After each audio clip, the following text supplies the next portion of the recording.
जय हिंद, जय भारत। आप सभी लोगों का एक बार फिर से स्वागत है आज के इस वीडियो में। टॉपिक दोस्तों हम लोगों का होने वाला है कि लोन डिफ़ॉल्ट होने से लेकर लोन क्लोज होने तक।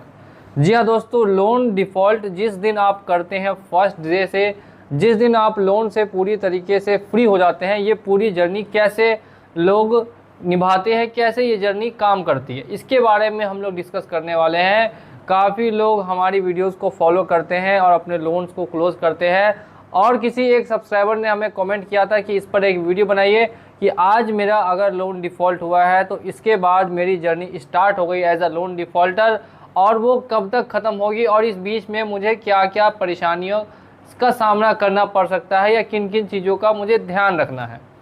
तो इस टॉपिक पर वीडियो है। जिनका 1,000 रुपये का लोन है, जिनका 10,000 रुपये का लोन है, जिनका 1,00,000 रुपये का लोन है, या फिर जिनका 10 करोड़ का लोन है, सभी के लिए ये वीडियो काफ़ी इम्पॉर्टेंट है। तो आप सभी लोग इस वीडियो को देखते देखते चैनल को सब्सक्राइब करके वीडियो को लाइक कर देंगे। हम लोग वीडियो को स्टार्ट करते हैं। पॉइंट वाइज पॉइंट हम लोग बात करेंगे। सबसे पहले बात करते हैं लोन डिफ़ॉल्ट। फर्स्ट डे जब लोन डिफ़ॉल्ट होता है, आपका जैसे ही लोन डिफ़ॉल्ट होता है, आपके मन में बहुत सारे कन्फ्यूज़न्स, बहुत सारे सवाल लगातार आते हैं। देखिए, आखिर लोग क्यों डरते हैं लोन को डिफ़ॉल्ट करने से, इसके पीछे क्या क्या मेन रीज़न है। सबसे पहला जो रीज़न होता है दोस्तों, वो फैमिली से होता है, ठीक है। दूसरा होता है आपके रिलेटिव से और या फिर नेबर्स से जो आपके आसपास रहते हैं, कि किसी को अगर पता चलेगा तो फिर अच्छा नहीं लगेगा।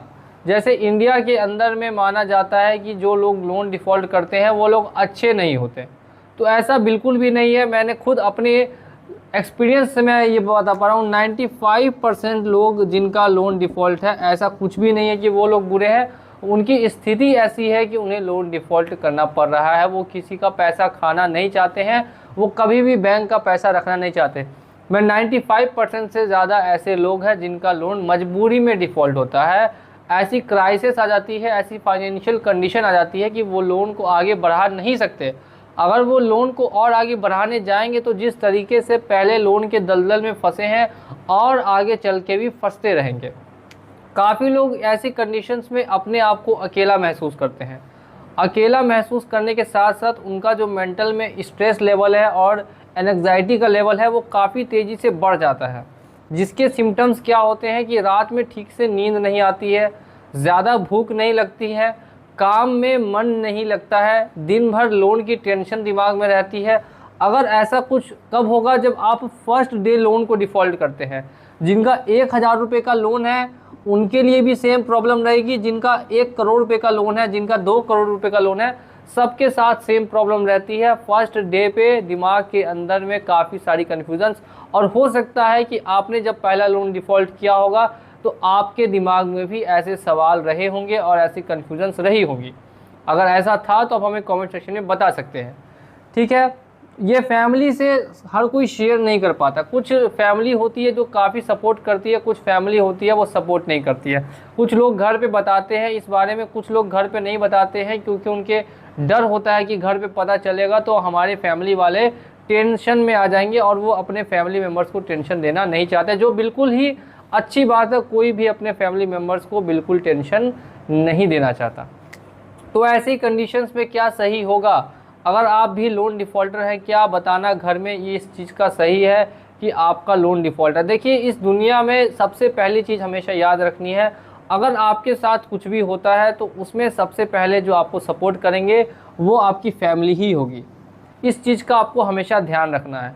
तो एज़ छुपाना पूरी तरीके से मैं बिल्कुल सही नहीं मानता। अगर आपका 20 लाख रुपए का लोन है तो कम से कम भी आप फैमिली में 5 लाख रुपए का लोन बता सकते हैं, 4 लाख रुपए का लोन बता सकते हैं, और साल भर में क्लोज होने वाला है। क्योंकि एट अप्रॉक्स आपको जमा 4-5 लाख रुपए ही करने हैं सेटलमेंट के लिए।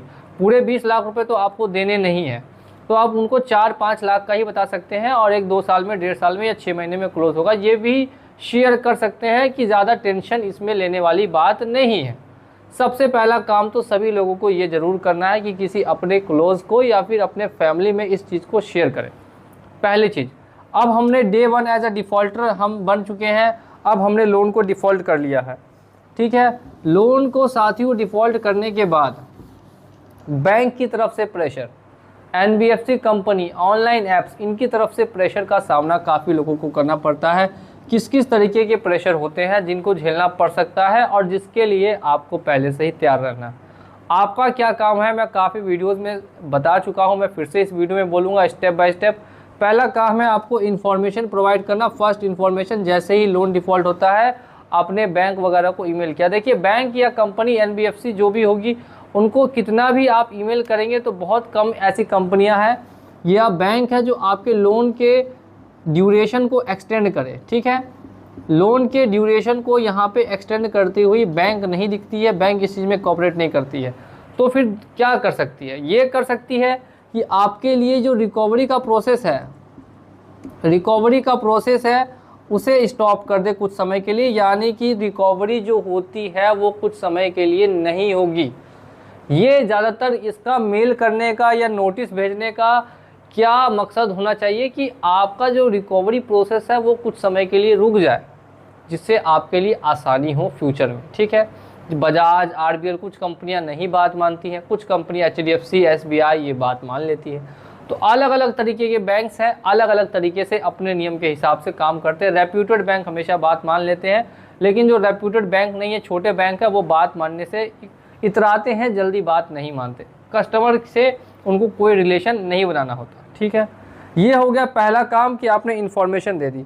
अब आपने उनको इन्फॉर्मेशन दे दी, इन्फॉर्मेशन देने के बाद आपके पास इस चीज़ की इन्फॉर्मेशन, मैं जब भी लोगों से कॉल पे कनेक्ट करता हूँ या फिर कॉल पे बात करता हूँ तो 90% लोग ऐसे होते हैं, 90% लोग मुझे ऐसे मिलते हैं जिनको ये नहीं पता कि उनके ऊपर लोन का अमाउंट कितना है। मैं जब भी पूछता हूँ कि आपके ऊपर टोटल लोन अमाउंट कितना है तो वो सोचने लगते हैं, गिनने लगते हैं कि कितना इस बैंक से उस बैंक से, तो उनके पास पूरी डिटेल नहीं है। आपको क्या करना है, एक ग्राफ बनाना है। उस ग्राफ में यहाँ पे लिखेंगे, बैंक का नाम लिखना है, नेम ऑफ द बैंक लिखना है और यहाँ पे आपको लिखना है आपका अमाउंट। ध्यान दीजिए, जो अभी बचा हुआ है, ज़्यादा कुछ नहीं करना है, आपको सिर्फ और सिर्फ बैंक का नाम लिखना है और यहाँ पे लिखना है अमाउंट।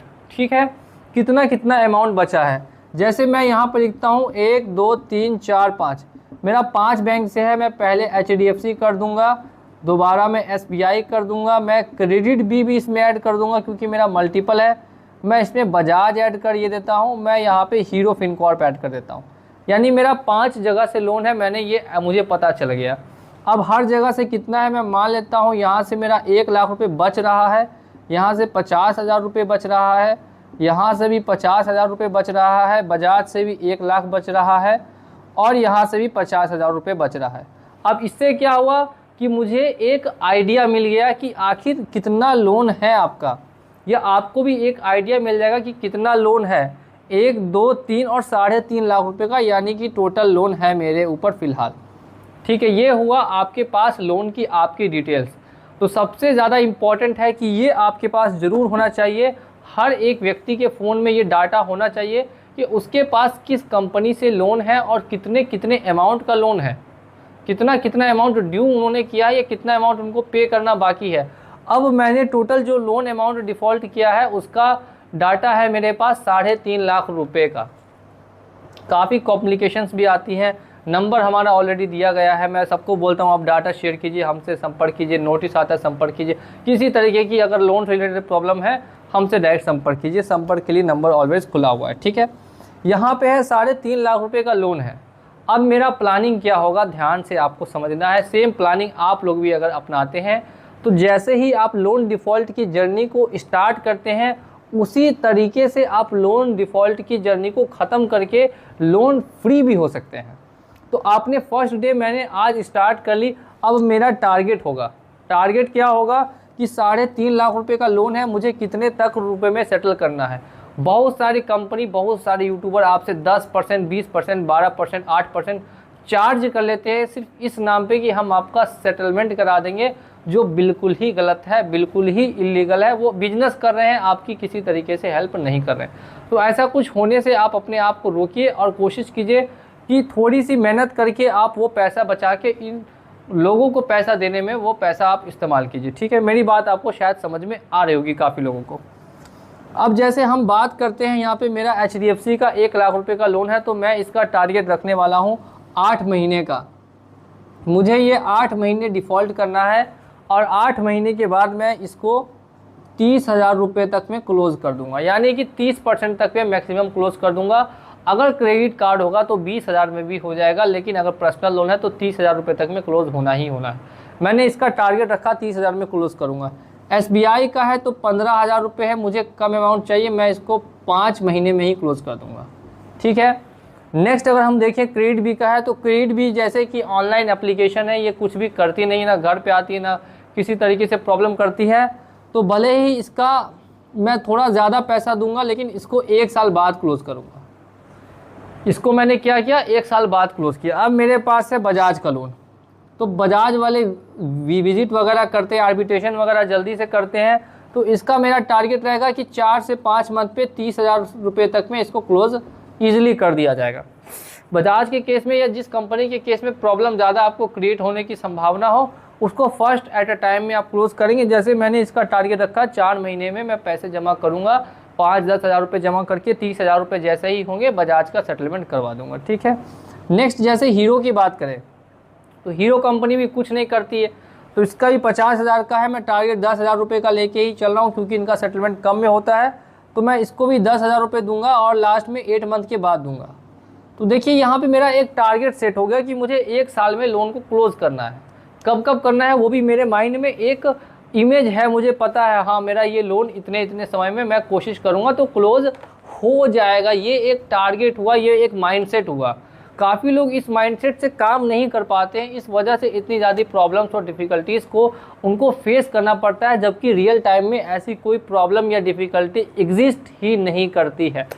काफ़ी लोग मुझे बोलते हैं कि सर आपको नहीं पता कि लोन डिफ़ॉल्टर होना कैसा लगता है, तो मैं उन लोगों को हमेशा बताता हूँ, देखिए मैं जितने लोन डिफ़ॉल्टर के साथ रहा हूँ और जितना उनको मैंने देखा है, मैंने जाना है, जितना पर्सनली मैं उस लाइफ को जी चुका हूँ as a loan defaulter already, तो मुझे अच्छे से इन सब चीज़ों के बारे में पता है कि आखिर लोन डिफ़ॉल्टर होना कैसा होता है, कितना मेंटल लेवल पे स्ट्रेस होता है, और पूरी तरीके से स्ट्रेस तभी ख़त्म होगा जब आपका वो दिन आएगा जिस दिन लोन पूरी तरीके से ख़त्म हो जाएगा, सेटल हो जाएगा, आप पूरी तरीके से लोन फ्री अपने आप को कर पाएंगे।